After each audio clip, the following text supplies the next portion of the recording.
ice cream, logical cream, flavors. Let's make a move, get away, what's your flavor? Tell me what it is again. What you like, get it twice, what's your style? Let's get crazy, let's get lit, let's get wild. Take you out, show you off, what's your flavor? Tell me what it is again. Anywhere in the world, take it mild. Show me the real, you go and let it out. Your flavor, vanilla mix on brown cones, rainbow sprinkles on your AP two-tone. I ain't about materials, is habitual for the infinity to get spiritual. I really. What's going on? What's going on? It's your boy Aunti, and we're here on 95 South TV once again. First and foremost, I got to thank God for this opportunity.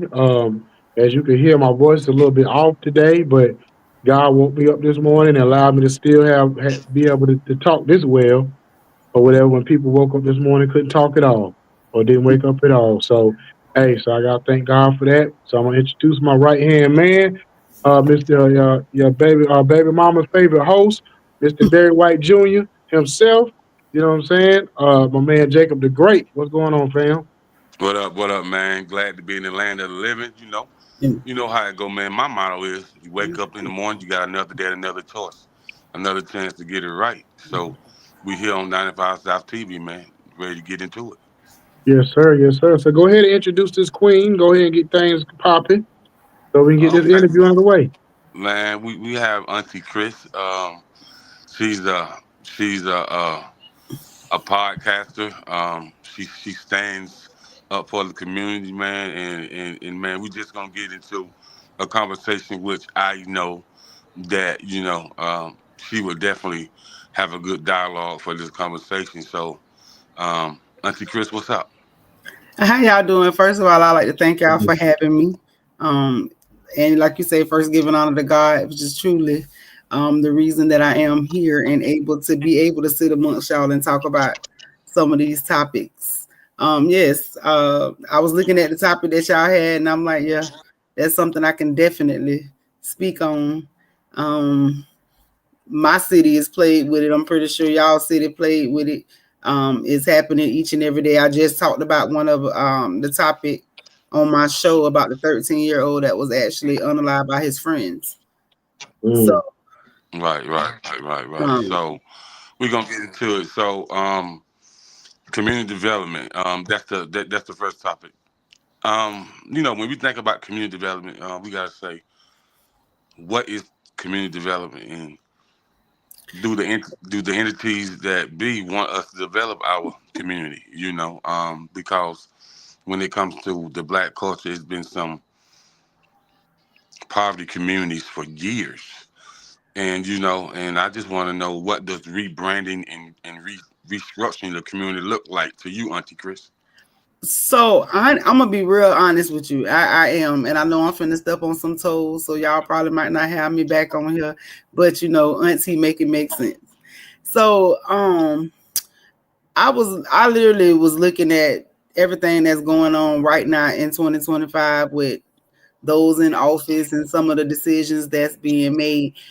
Um, Honestly, we always speak on what the president and all these other people have to say about what's going on in our community. But when we have the funding and the stuff that's in the community, you see the people that get in trouble for misuse of the funds, or they not doing the right thing when it comes to it. So I think first it actually has to start at home, in the community, before we can expect anybody on the outside to even take our community serious. Now, with that being said, I also think that we immediately go to the negative when somebody say, "Oh, they finna take something away from us." But I don't look at that always as a negative thing, because sometimes it's the time that maybe that's the time they're giving us to come together as a community, as one, because that's when we supposed to be trying to figure it out, or doing what it is that we claim that we want to do or we can do. So, I mean, again, I just feel like it's the community. So, Okay. So, what's your take on community development and restructuring, rebrand the community? Well, first and foremost, and the thing about it, for my home, for my where my hometown is, it's a big thing about the community just bought a school, old school. They trying to figure out what to do with it, but The mindset of the people got to change first when you trying to develop something. So if the people there are so set in their ways and they don't really understand that it's going to take certain things that you have to do, put in place to be able to maybe raise money or to be able to have a structured plan to be able to put together, like they're looking to maybe try to put like small businesses inside this school that used to be a school, but they want to put businesses there, like, minority businesses, but they have to raise money, I guess, to maybe structure it a certain way.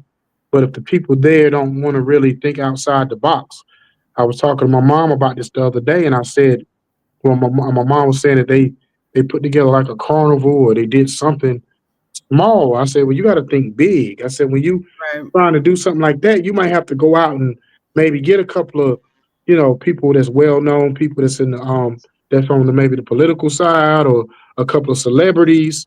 And she like, well, that takes a lot of money. I said, not necessarily. I Right. said, because sometimes if you put together a structured plan, you'll be surprised how many celebrities want to be a part of something like that, especially when they see it in a community. If there's nothing else for a tax write off, if it's something that they actually believe in, like let's say you went out and you reached out to a Killer Mike. Killer Mike might be saying, "Oh, I would love to be involved. Let me get a couple of my friends to come along." Then what'll happen is, like I told my mom, I said, what happens is a lot of times, let's just say Killer Mike will come to your city. He might just say, "Well, I tell you what, just book me a flight and get me a car service, and we good." You know Right. what I'm saying? You know, or y'all feed me or whatever. They might not say, "Oh, give me 30,000 to come." You know what I'm saying? So you just gotta understand. Like I said, closed mouth don't get fed. So you Facts. gotta you gotta understand what you're dealing with and how to deal with it. Okay, so what I would say about community development and restructuring, rebranding the community, I think it's so out of whack nowadays because there's no village no more. Like when we was growing up, there was a village, and you couldn't say anything out the way to your elders. Amen. You couldn't even do anything because the structure that your parents had built, everybody know everybody, and just because you wasn't somebody's biological child, you were still their child. So Right. as my granny used to say, all the kids mine. You know what I mean? So Mm-hmm. and then the village. So and then second thing, I think that a lot of times when we trying to understand what's going on with our cities and our counties, black and brown people don't go to the city council meetings, the county council meetings, so they don't really know what's going on with the budget cuts. And then, that city works for you. So with that being said, it's owed to you to them to help you understand why is the poverty communities or why is the black communities the last one to get the citywide grants and the countywide grants because the suburbs don't need that help. Right. The storefronts don't need that. The commercial buildings don't need that. And Mm-hmm. the school have their own entity with the education grants. So therefore, there have to be some questions asked, and you got to hold people accountable. So I think we as black people, we don't never hold the city councilman accountable or the county council, or we don't even go to the school board meetings. So how do you know what's changing with the curriculum, and how do you know what your children are being taught if you're not aware of what's going on? But that's because they don't care. Mm-hmm. That's just, I mean, just to keep it 100. If you think about it, we have been conditioned for babysitters. You have been conditioned to get up every single day from the time you were a child. You was conditioned. So we gonna start off at daycare. Then we're gonna start you off being able to get up early in the morning. Like most people sit around and say, "Oh, the earliest person that get up." They don't understand that was something that was conditioned into people back in the days for us to get up early in the morning to be doing that. That then when they were sending your child to school, telling you to go to daycare, we was preparing them to be conditioned for a work day where they was working all day long, and that's all they've continued to do. There's no like if you think about it, how much time do you real deal have with your children? How much time does a parent have with their children in a day? Mm-hmm. If you get up if you get up in the morning, if you work a 9 to 5 job, say you work 9 to 5, if your child go to school from 7 to 2, you at work from 9 to 5. By the time you get off from 9 to 5, your child probably is in some type of after school program, or they probably going to a park. Yeah. By the time you see your child, you finna feed this child and put this child to bed, because most likely by the time you get to your child, they've already got homework or whatever done, and that's just a parent that's working 9 to 5. So you've already been conditioned to separate yourself. We've already been conditioned to put our children in institutions, because that's why the schools look like prisons. So at the end of the day, your child has been, their mindset is already put in there. If we don't break that, so me personally, I look at the complaints that we see every day. People complain about the school system, they complain about the food, but how many times that do you see our people get funding and actually go in and buy school, or buy schools? Well, like you say, somebody just did a school, and that's wonderful. But how many times do we actually see the people take the money that they get and go and reinvest it into ourselves? Mm-hmm. You're Yep. right. Right. You're Right. absolutely right. Not a lot. Not a lot. We're gonna take a quick break. We're gonna take a quick break and we'll be right back here on 95 South. Okay, we back here on 95 South TV. Go ahead, Jacob. And you're right about that. Because and then a lot of times, when it comes to how they teach our kids and how our kids learn is two different things. I tell people all the time, when I went to school, I already knew how to read because my granny used to read the Bible with us every day. And so we was already advanced. And with that being said, paying attention to your child habits. They just like they pay attention to their mood swings. Because a lot of times something is wrong internally and emotionally and mentally, and we don't know it because a lot of kids be upset when they don't get to spend time with their parents and they act out in school. You know what I mean? You know what I mean? So parenting is a whole job by itself. It definitely for the weak. And we have a lot of inadequate parents. Yeah. And it's sad because and I can say that. I can say I'm one of the ones that, I had a child when I was in my teen years. My child is full grown. Like, my daughter just turned 30. So it's like, I had a child, but I also know that I have a lot of friends that grew up that had babies, and they, my mama did raise my child. Like, she did. My mother raised my child. She raised a lot of these kids was raised, but grandmama gone now. Mm-hmm. Yeah, see, this is another problem too, because I seen this when my kids were growing up. Me and their mom was always at the PTA meetings. We was at all their functions. You go to a PTA meeting, you may see 10 parents for 200 kids or whatever it is. And you go to some of they functions as far as football games and whatever they have going on, recitals. You might see 30 parents out of whatever amount of 400 kids or whatever it is.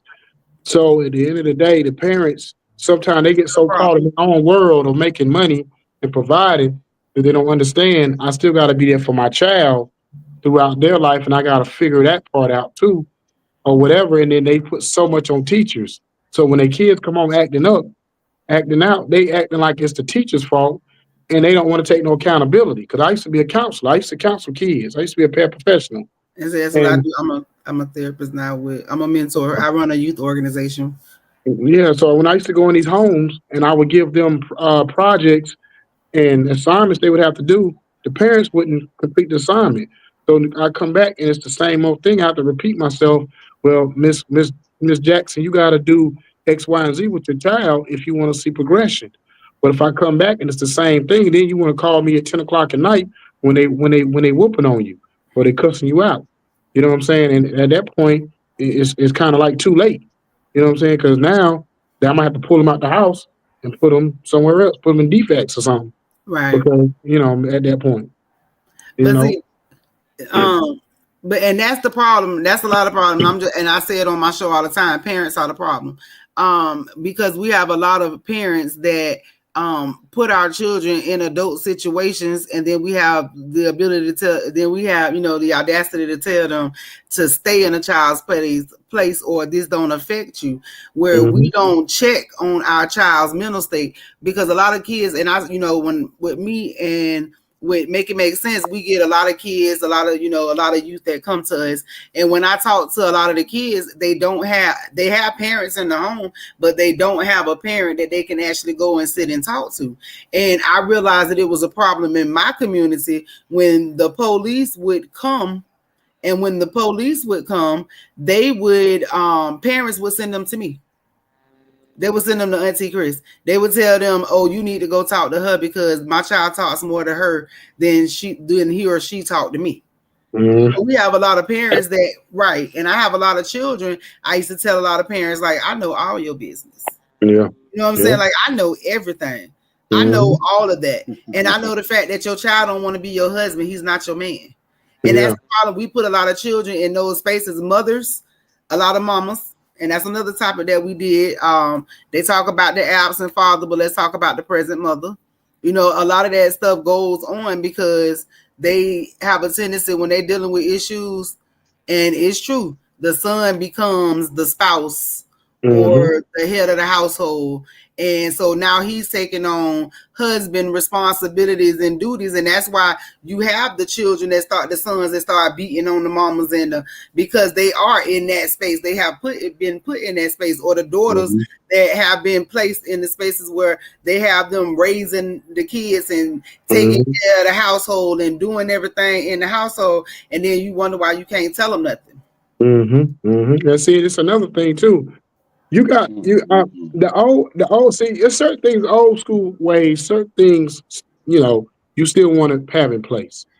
But at the same time, you still want to understand how to communicate with your kids. It, Right, it drives me crazy when I see a mama shut the F up. You stupid. You act like your daddy. All that kind of stuff. That weighs on a kid. That's a psyche that messes a kid up when they hear nothing but negative right, feedback every time they do something wrong, and you call them out their name, or you call them stupid, or you tell them to shut the F up, and then you wonder why they going to school and having all these erratic behaviors, because when right, they home, it's like you could communicate, you could tell your kid to stop doing something without demeaning and degrading them. You know right, what I'm saying?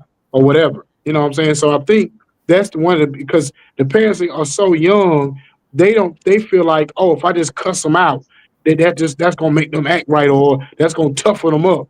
But at the same time, yeah, you may feel like it's gonna toughen up that little boy if you cussing at him all the time.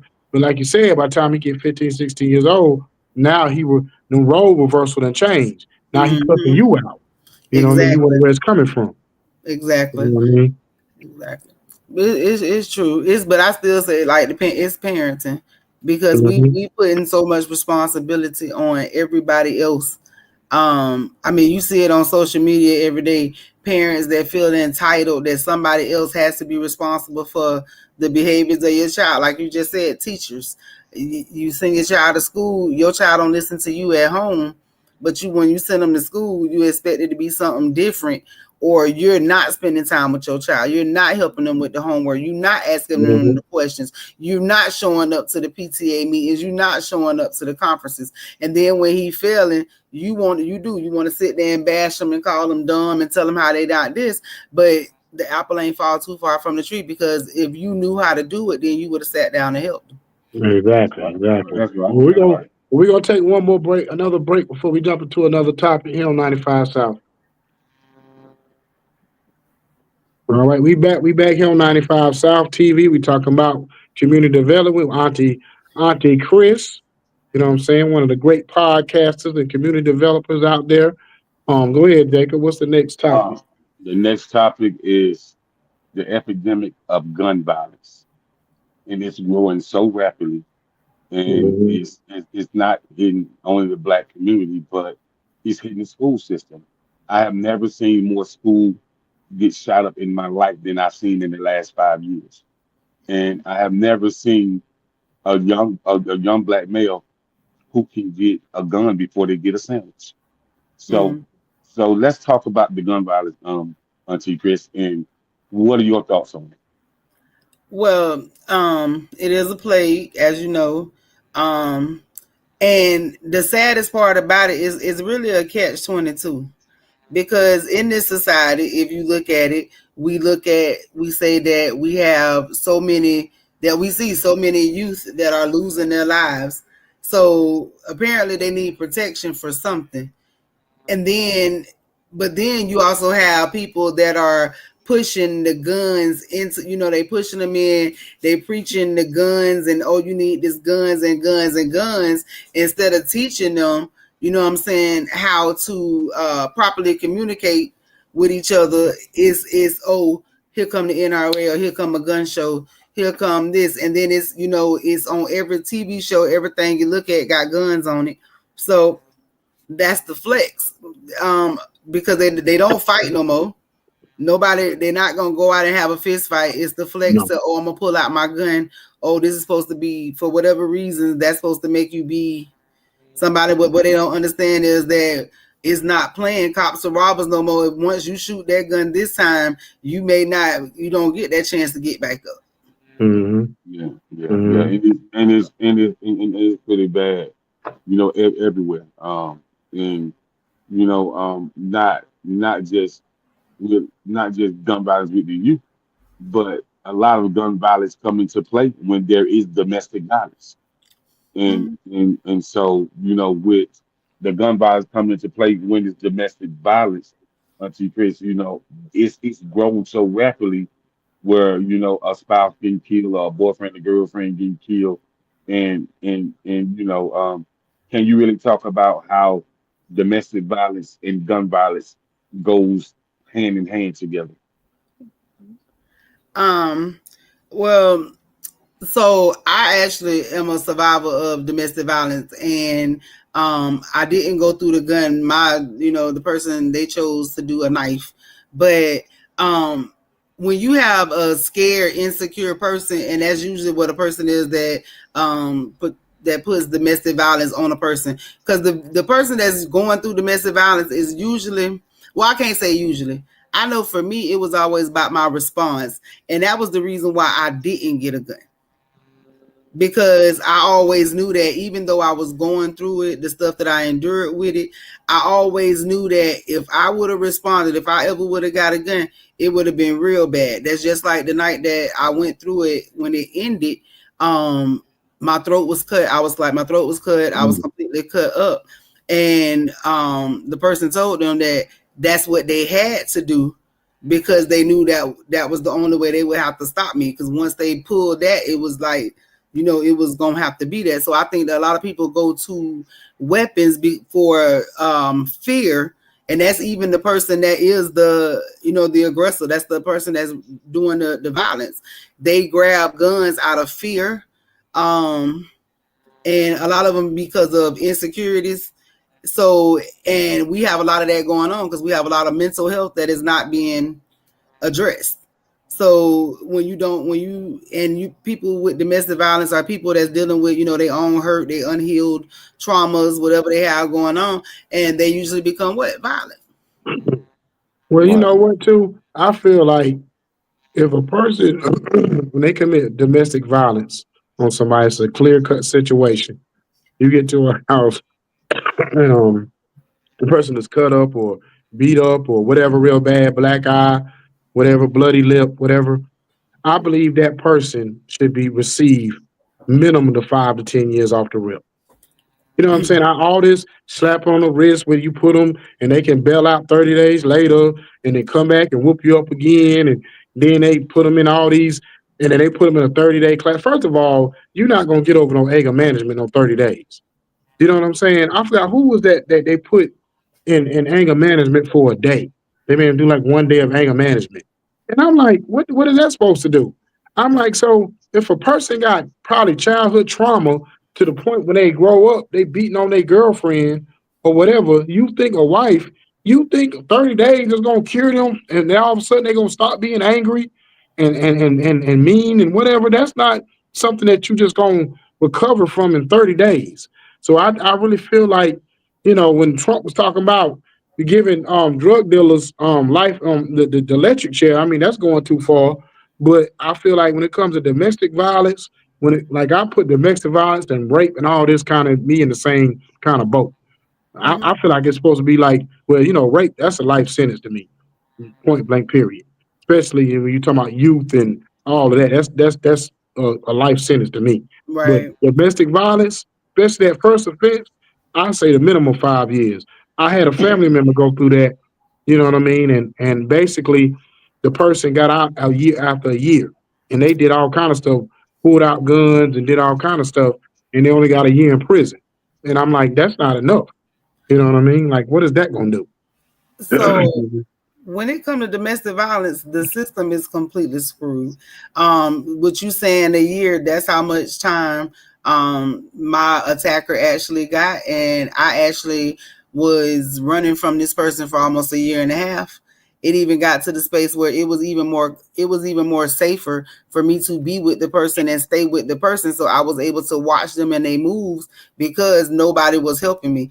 I remember I was arrested and I was taken to jail as a safety precaution for me because the officer told me that they had me call one of the shelters that they have here. We had got into a fight out in public.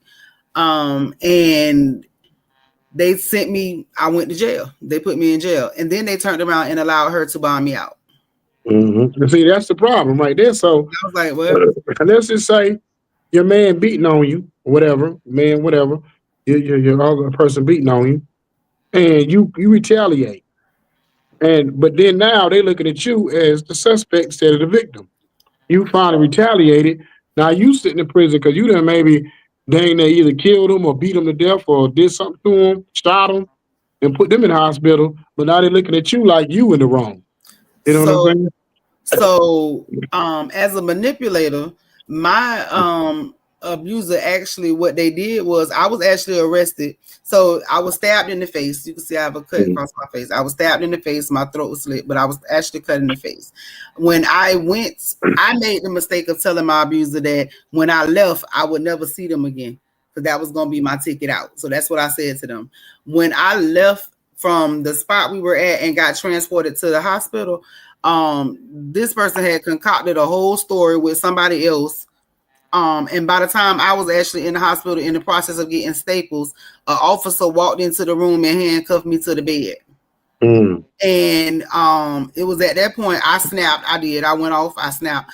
But I was being arrested, and she had told them that I had actually attacked her.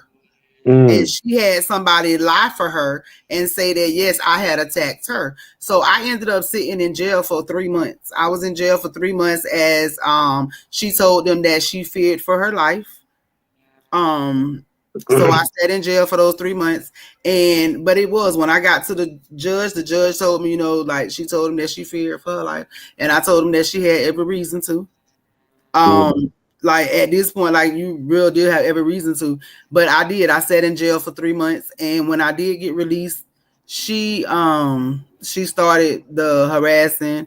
It was a lot of that stuff going on. When I finally finished my court case after being the last time when she cut my throat, she had actually decided to rob.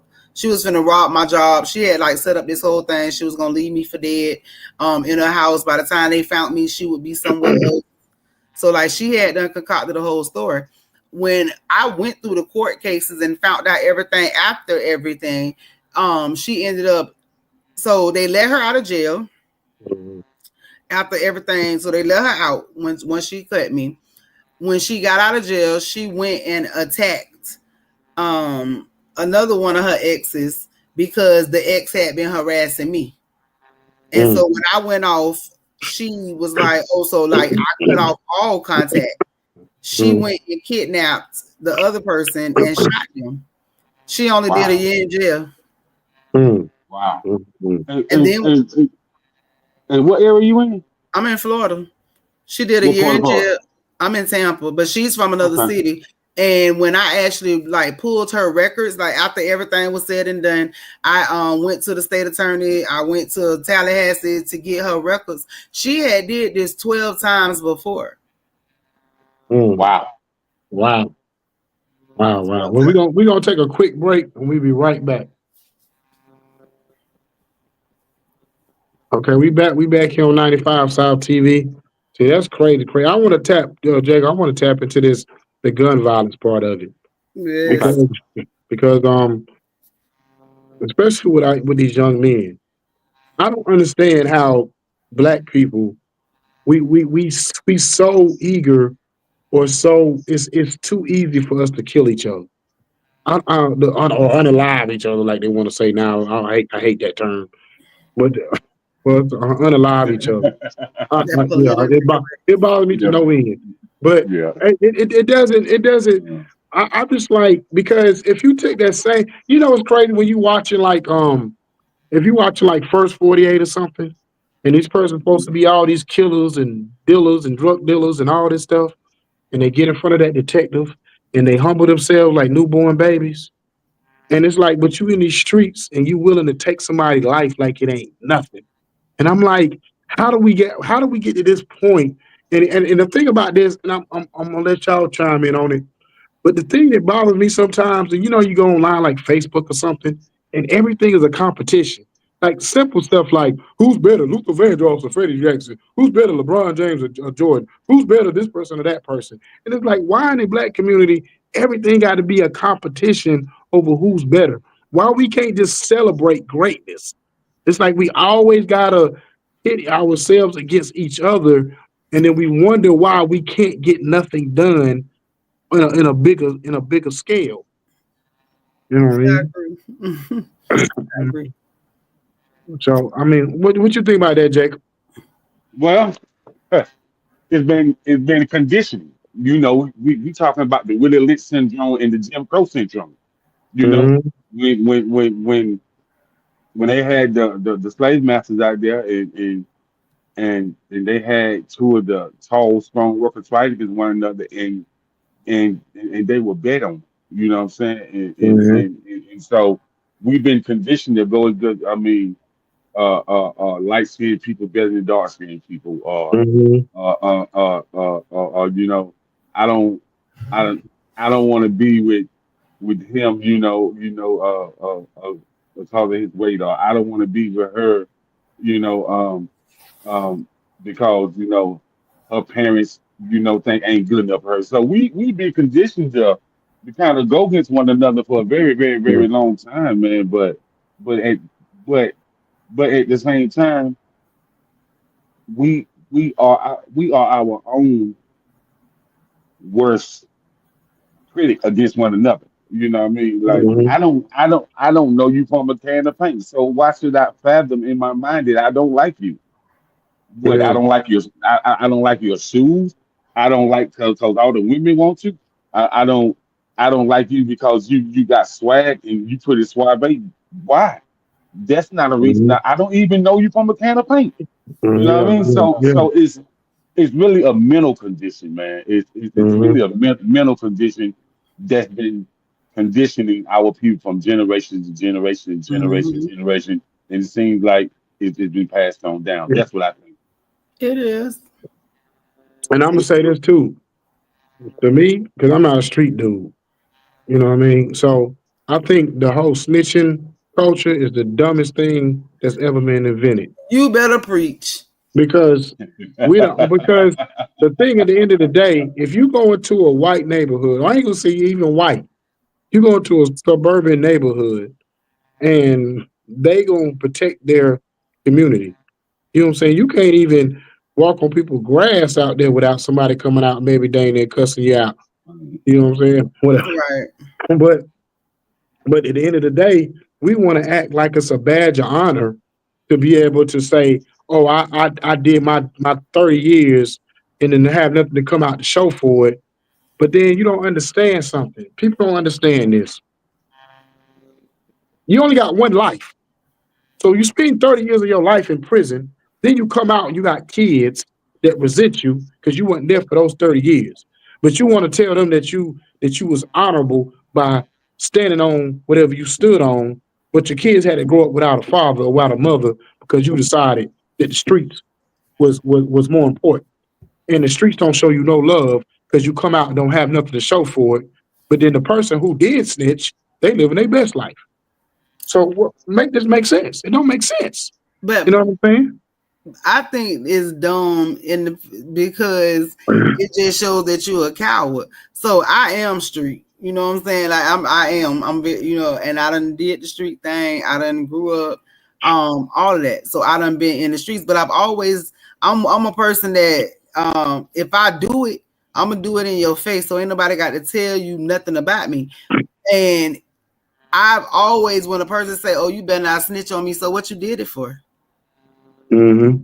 What was the purpose of you doing it? If you did something, you can't take credit for it. I mean, because I always thought that the whole thing of you're doing something was to get acknowledgement for it. So if you do it, why can't nobody tell you that you did it? But then the reason why I could never trust a person that says that no snitch policy, because that means you will do something to my family or friends, or you will know somebody that did it, and you will stand behind that BS. I ain't no snitch. I got to stay true to the code. No, you a snake. But, Man, you feel me? But let me ask you this: then you are from the streets. And I always ask this question. This is something I talk about Jacob all the time. I said, okay, so let me ask you this first. Okay. How old were you when you first started running around in the streets? About 13, 14.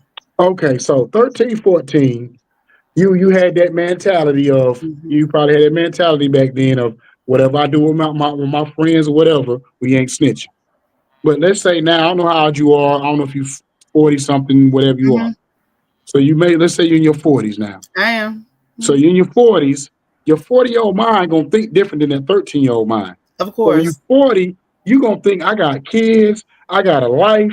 Everything is different from when I'm 13, 14. So when I hear certain people, especially celebrities, now I don't want to say no name because I don't want to keep bashing people like that. But when I see certain celebrities, 40 something years old, still on that code, I'm like, when are you gonna grow up? Because at some point, you shouldn't be talking about the street stuff if you done grew up and started living your best life. That should be far behind you. So I'm not saying, like, if you did crime when you was young and y'all stand on whatever y'all stand on, that's cool.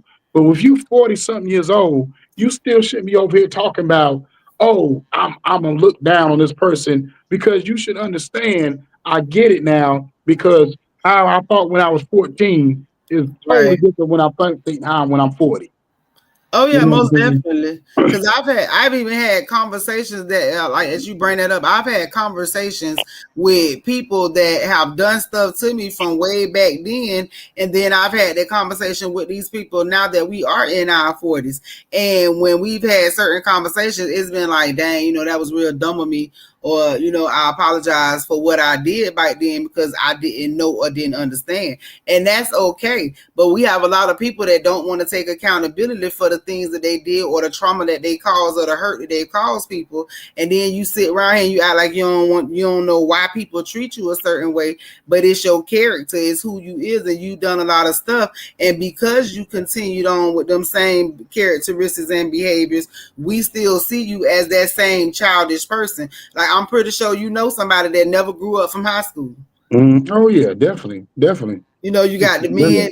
They got the men that ran around and they still feel like, oh, I could do that now. Here you are, washed up, going into your 50s and 60s. Like, I ain't even gonna lie. I seen a post today and I did make a comment on it. And some people, like, I did notice a lot of older people are starting to try to date younger. Yeah, And yeah. That's definitely a trend. And I had made a post about it earlier, and I look at it because I feel like it's just a bunch of unhealed people, and they just going from one person to the next because they don't want to grow up. So what's the best way with that Peter Pan syndrome? You just go play with children, just stay around kids all your life. You don't never grow up. You don't have to grow up. The blue chews ain't making no better. Them blue chews ain't making no better.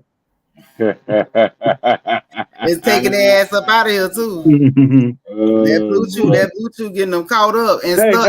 Hey, Hey, it's funny. Oh, we're gonna take a quick one last break, and I'm gonna ask. We're gonna be right back. Hold on. Oh We back. We man. back. It's funny you say that because I was telling my Uber driver that last week, and I said, I ain't got to that point yet. I don't know about nobody else, but I ain't got to that point yet. I said, but these folks out here taking them blue pills, they don't know what's in them things. I said, all right, Mm-mm. they keep on. I said, because it's not natural. I said, At so all. okay, y'all keep My, on if you want to. my thing is, what the hell? And I'm not being funny. A 3 hour, 4 hour pill, sir. Who that's for? Because you know Who the what hell is was that? funny? No, shit, but who is that for? And then y'all sit over the like I heard because I'm a sexual health and wellness instructor. So it was like I have men that will literally sit there and tell me, oh, they went into that, they done took that honey pack and they done did all this crazy stuff. Okay, but when she done with you and she gone on by her business, what is you finna do, bruh? Cause she Yeah. ain't in there with you for no 3-4 hours, and Mm-mm. then now you can't Mm-mm. breathe. You know you know I ain't lying. Y'all be in there like your anxiety done kicked in. You're stressing. You're sweating. Oh boy. I mean, Only because, because you because I but don't you care how in crazy. shape you are. That's a lot of stamina you gotta have. I don't care how in shape you are. That's a lot of stamina. I'm trying to tell you. And then you gonna Oh, take a 3-4 hour pill. Yeah, Well, who that's that's for? crazy. Yeah, Who is that I that am. man. for, bruh? Who is that Mm. for? But see, but y'all don't even realize. You What we talk don't about realize. talk about the guys our age, the young boys. And you see It- what is going it- on, and they're and a lot of them are not going to be impotent, and a lot of them they have they're causing all kind of other health issues in their bodies because you overstimulate and putting more testosterone in a youth. That's like literally taking somebody with an energy drink, somebody that's already done drunk 2 cups of coffee, and walking over to them and saying, "Here, have a Red Bull." And, Like, you know, and you know, it, what's going on in your life where you 20 something years old and need a pill? Because I ain't gonna lie, when I was in my 20s, my problem was me getting up for no dang reason. You know what I'm saying? but That was that's my the problem. drugs. Let's keep it 100. The drugs. It man. got Listen, to be. listen, I come. Young boy told me. He said, "Man, they got the new Bluetooths, the twin gum," and he said, I said, man, ain't you like what you like 24, 25? I said, man, what you need that for? Oh, young blood, man, man, just keep my time. I said, man, what type of drugs you taking? The That's the what it the is. the, the decrease your stamina. That's what it Mm. is. My lip, You- them pills, they popping them. That They be lean. taking the lean. They sitting around here walking around in sweaters in the summertime. They is out here. Listen, they have lost their minds all the way. Them energy drinks, all that monster and all that crazy stuff they mixing. I was watching a video earlier and they had the girl out there, and she had to be probably about 24, 25. She was mixing MD 2020 and a Four Mm, Loco. mm, mm. Ooh, Wow. And Right. it's funny you say that. I remember one time my daughter, this little young boy came to the house, and it had to be like June. It was like 90 degrees outside. He had on a leather coat. I looked at my daughter, I said, he's stupid. Even my son looked at him. He knew the boy. He said, why you got on a leather coat in the summertime? Yeah, Like, he can't I'm be like, trusted. He I'm can't be like, trusted. oh my hey, goodness. I'm listen, like, listen, I could. Tell her he cannot I be I I, trusted.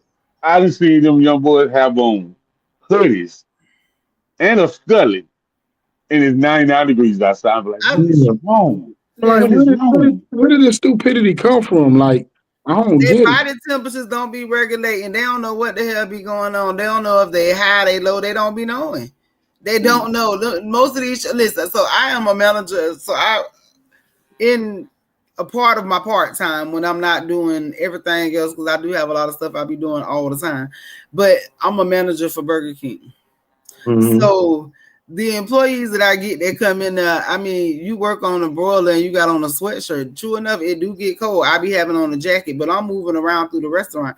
I have 21, 22 year olds sitting in front of broilers, and that's a grill. So if Hmm. you yeah. know what a grill is Yeah. like, if you standing in front of a grill with a sweatshirt on, like, bruh, like I was like, baby, you making me just go take the sweat off. Just take it And, off. and you know what? We're gonna definitely have to bring you back. I know earlier you said we're gonna bring you back because of the Trump thing, whatever, or whatever, what you said earlier about the politicians. Trust me. You know what I'm saying? We keep it 1,000 around here. But we Yeah. definitely glad happy you came on tonight. We gonna definitely do a part two. And actually, when we do a part two, it's gonna actually be, all of this gonna probably be on our Roku channel and our Apple TV stuff that we just signed about to sign a contract with that. Well, You know what I'm saying? congratulations. So Thank you, so man. definitely we're gonna have to bring you back on a bigger scale, a Okay, bigger level. So I we see. gonna be I'm with it. Ooh, shit with it. yeah, See, so yeah, see, so we see. gonna be Yeah, yeah, so listen, Why are you laughing at me, King Jacob? Why? listen, man. On the first time you met me, Man, but see what you don't know is I watch your show and you wild with it. I mm, make it make sense. Man, listen, man, listen. I'm laughing because you are no holds barred, and most people ain't gonna know how to take you. But man, listen, I But this love it. me every day. I love it. So this is what I want you to do.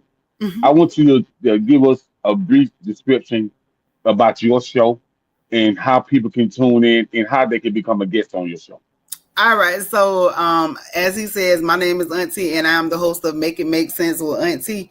And we are on BFM 109.6 FM. So you can actually go and download the app. We are on StreamYard. You can catch me at Auntie underscore Mims, Auntie underscore MIMS. So Auntie, make it make sense.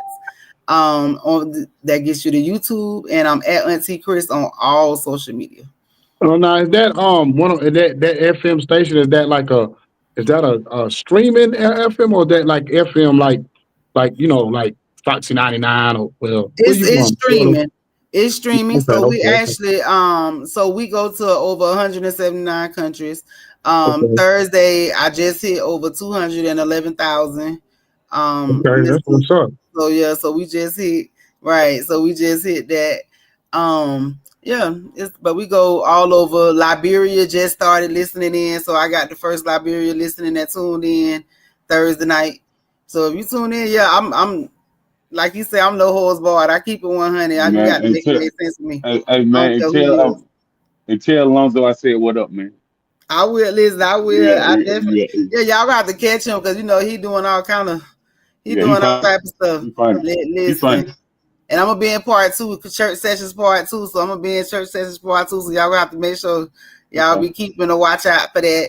Okay, man. Okay. And I can't. It's funny when she said I'm street. Oh yeah, if you know anything about Central Florida, you definitely know anything. You definitely know about the Pink Well, Project. I'm from Progress Village, baby. well, Yeah, Pink Project. I stayed in Orlando for 4 years, so Yeah, I yeah. know about them parts down there in Florida. Yeah, Oh yeah, see, yeah, You know what I mean? I'm from PV, baby. Well, all oh day, my, every day.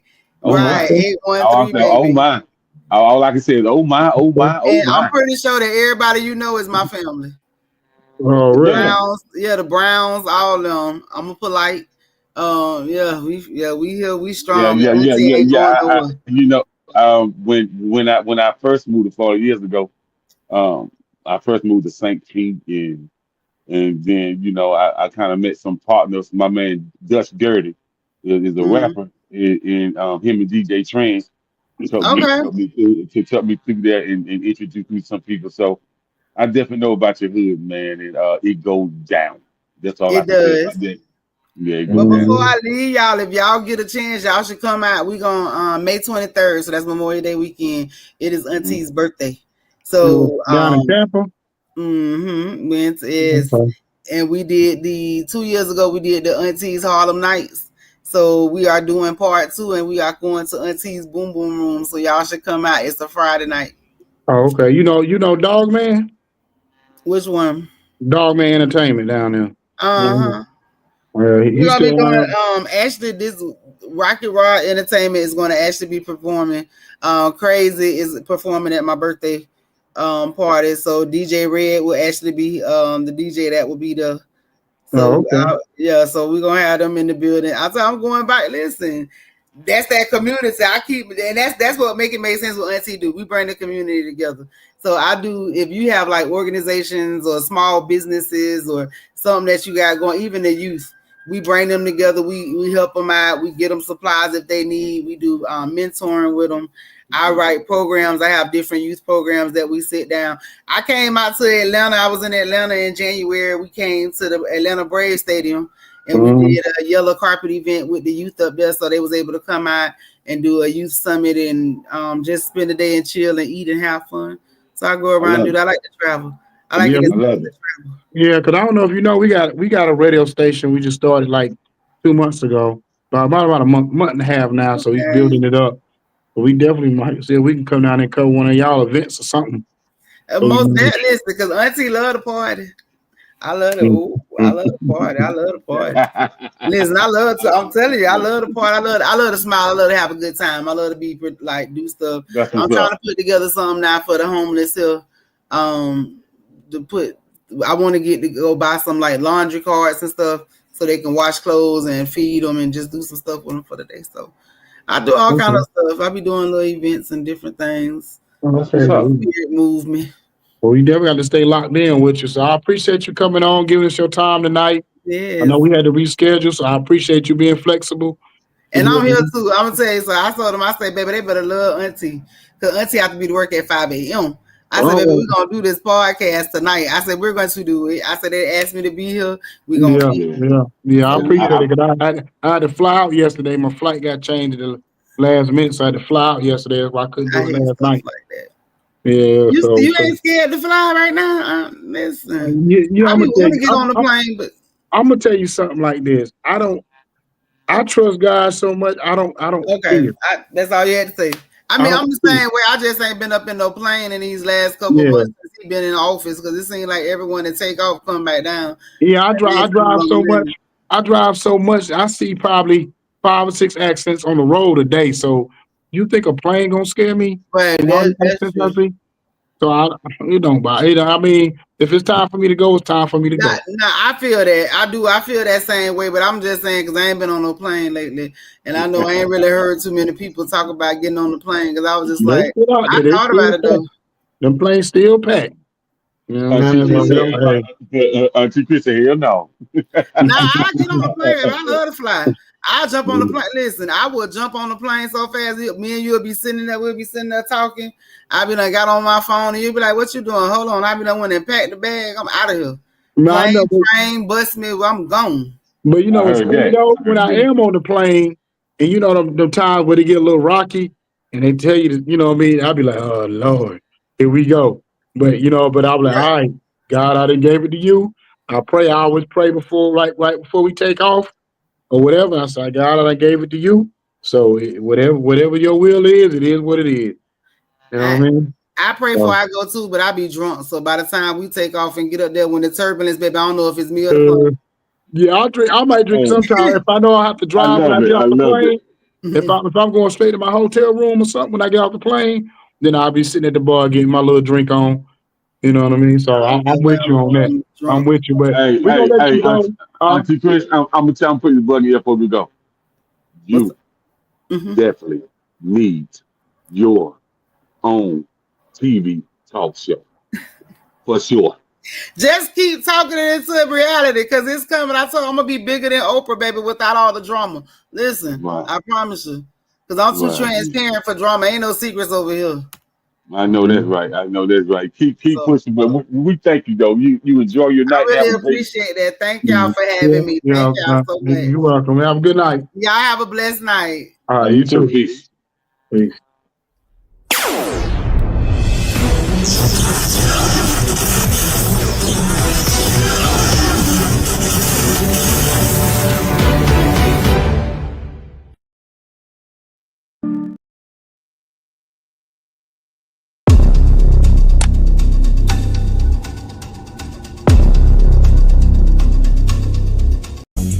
Brown skinned girl, and she knew I was out to go and clear my mind.